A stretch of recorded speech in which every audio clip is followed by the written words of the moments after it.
Respublikamizda 15-martdan 15-aprelgacha favqulodda vaziyatlardan muhofaza qilish va fuqaro muhofazasi oyligi profilaktik targ'ibot tadbirlari o'tkazilmoqda.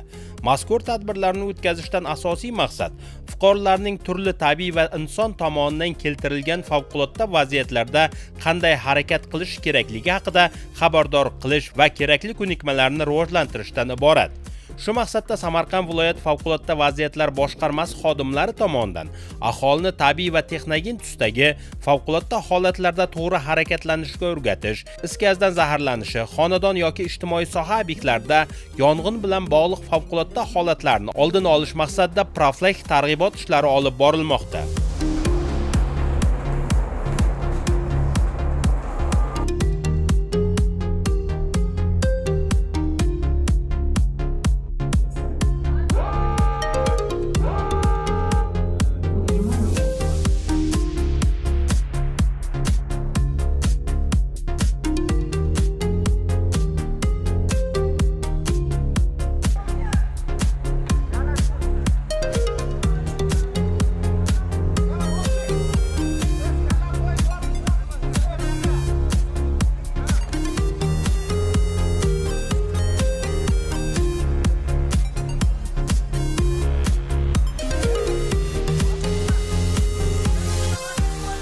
O'zbekiston Respublikasi favqulodda vaziyatlarni oldini olish, ularni bartaraf etish bo'yicha hukumat komissiyasining joriy yilning 28-fevral kunidagi birinchi sonli bayoniga muvofiq joriy yilning 15-mart kunidan 15-aprel kuniga qadar yurtimizda favqulodda vaziyatlardan muhofaza qilish hamda fuqaro muhofazasi oyligi o'tkazilishi belgilandi.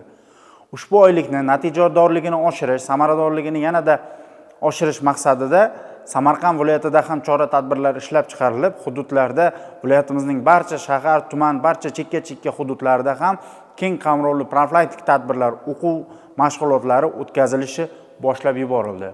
Ushbu tadbirlar davomida aholini sodir bo'lishi mumkin bo'lgan favqulodda vaziyatlardan muhofaza qilish, jumladan sel suv toshqinlarini xavfsiz o'tkazib yuborish, o'ta xavfli yuqumli kasalliklar, quturish, Qrim-Kongo gemografik isitmasi kasalliklarini oldini olish, sifatsiz oziq-ovqat mahsulotlaridan zaharlanish, yong'inlarni oldini olish hamda zilzila vaqtida hamda zilziladan so'ng aholini to'g'ri harakat qilishga o'rgatish maqsadida ushbu tadbirlar boshlab yuborildi. Ushbu tadbirlarga viloyatimizning barcha shahar, tuman hokimliklari va boshqa tegishli tashkilotlar jalb etilgan holda ushbu tadbirlar amalga oshirilmoqda. Ushbu tadbirlardan ko'zlangan maqsad fuqarolarni sodir bo'lishi mumkin bo'lgan favqulodda vaziyatlarni oldini olishga o'rgatish, sodir bo'lgan taqdirda to'g'ri harakatlarni amalga oshirib, ularning oqibatlarini, talofatlarini kamaytirishga qaratilgan.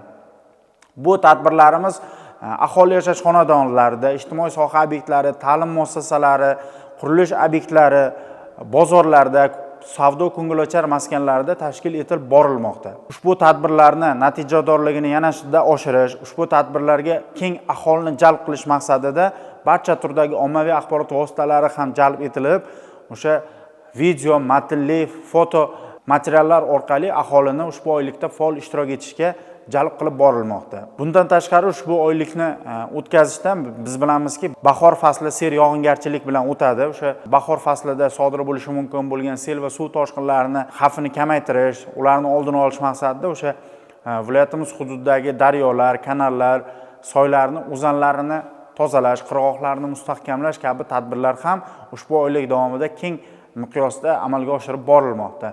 Bundan tashqari o'sha sodir bo'lishi mumkin bo'lgan zilzila bilan bog'liq vaziyatlar, o'sha yoshlarni favqulodda vaziyatlarga tayyorlash, ayniqsa o'sha ta'lim muassasalarida bu kabi tadbirlarni yanada keng jalb qilish maqsadida o'sha ta'lim muassasalarida ham bu kabi tadbirlar keng olib borilmoqda. O'tkazilayotgan ushbu oylik o'z samarasini berib, hozirgi kunda o'sha sodir bo'lishi mumkin bo'lgan favqulodda vaziyatlarni, yong'inlarni soni kamayishiga erishib borilmoqda.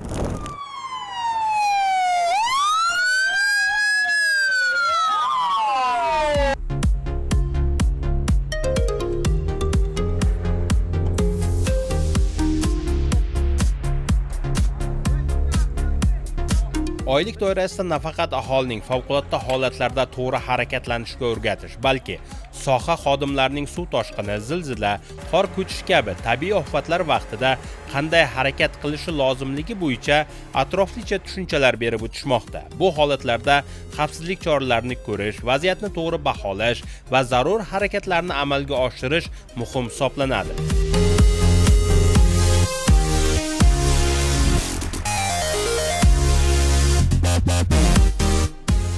Respublikamiz hududi bo'ylab favqulodda vaziyatlardan muhofaza qilish hamda fuqaro muhofazasi oyligi doirasida Kattaqo'rg'on shahri hududida ham keng qamrovli tadbirlar amalga oshirilmoqda.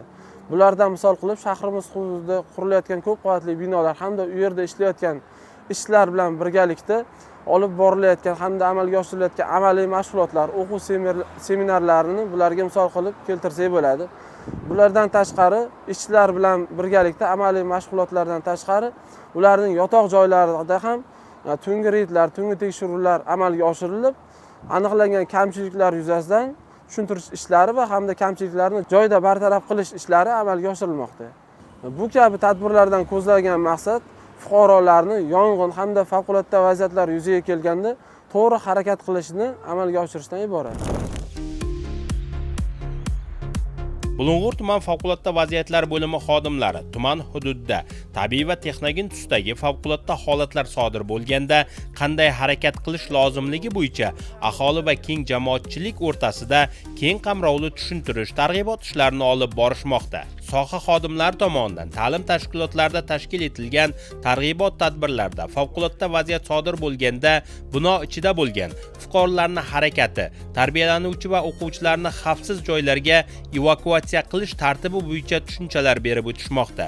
Shuningdek, zilzila sodir bo'lganda binodagi fuqarolar qanday yo'l tutish kerakligi, har bir bolani imkon darajasida tinchlantirish va ularni shoshilmasdan ochiq joylarga olib chiqish choralarini ko'rish kerakligi tushuntirib o'tildi.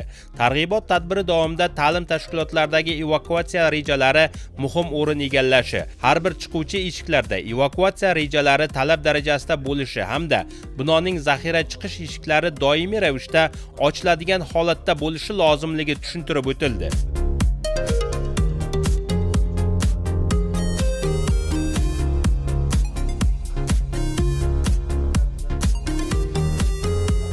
Yurtimizda 15-martdan 15-aprel kuniga qadar favqulodda vaziyatlarda muhofaza qilish va fuqaro muhofazasi oyligi o'tkazilmoqda. Ushbu oylik doirasida Bulung'ur tuman favqulodda vaziyatlar bo'limi xodimlari tomonidan ijtimoiy soha obyektlari, aholi yashash uylarida uzluksiz profilaktik ishlar amalga oshirilmoqda. Ushbu profilaktik ishlardan asosiy ko'zlangan maqsad aholi yashash uylarimizda is gazdan zaharlanish, gaz havo aralashmasining chaqnashi bilan bog'liq baxtsiz hodisalarning oldini olish hamda fuqarolarimizni favqulodda holatlarda qanday harakatlanish bo'yicha tushunchalar berib borilmoqda. Ta'lim muassasalarida ushbu oylik doirasida favqulodda holatlarda qanday harakatlanish bo'yicha amaliy seminarlar, amaliy mashg'ulotlar o'tkazilib, tushunchalar berilmoqda. Ushbu oylik doirasida ta'lim muassasalarida yosh qutqaruvchi ko'rik tanlovi o'tkazilib, tuman bosqichi g'oliblari aniqlanib, viloyatga yo'llanma berilmoqda.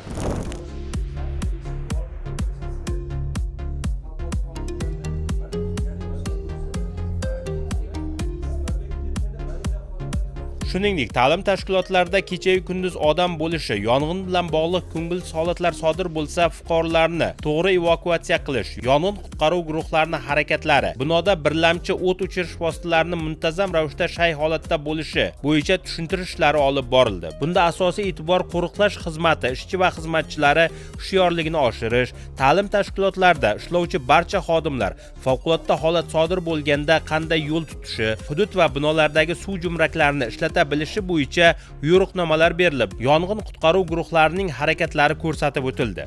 Targ'ibot tadbiri davomida aholi xonadonlarida ham tushuntirish ishlari olib borilib, eng avvalo xonadonda tabiiy gazdan foydalanishda yong'in xavfsizlik qoidalariga amal qilish, gaz ulanish nuqtalarini vaqti-vaqti bilan mutaxassislar ko'rigidan o'tkazish hamda gaz uskunalari atrofida tez alangalanuvchi materiallar qo'ymaslik bo'yicha tushunchalar berib o'tishmoqda.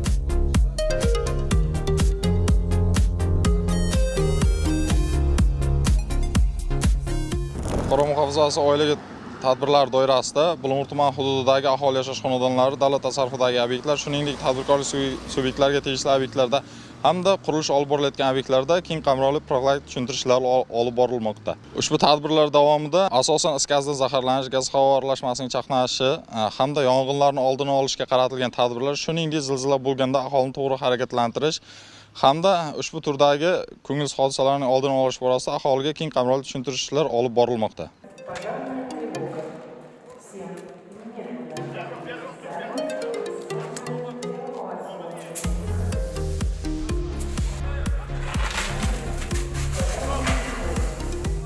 Soha xodimlari ijtimoiy soha obyektlari bilan bir qatorda kechasi ishchi va xizmatchilar bo'ladigan qurilish maydonlarida ham profilaktik suhbatlar, o'quv taktik mashg'ulotlari o'tkazishmoqda.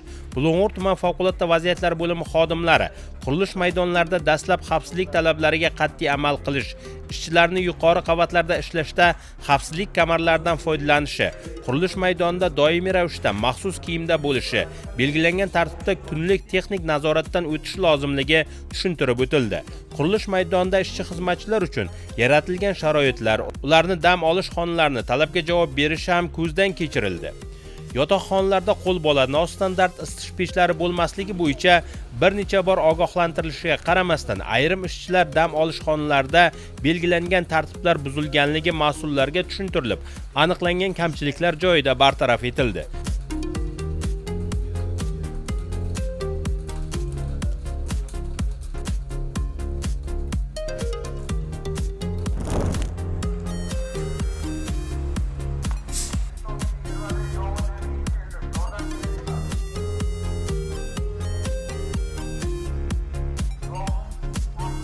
Favqulodda vaziyatlardan muhofaza qilish va fuqaro muhofazasi oyligi tadbirlari nafaqat ijtimoiy soha obyektlari, qurilish maydonlari, balki mahallalarda ham o'tkazilib kelinmoqda.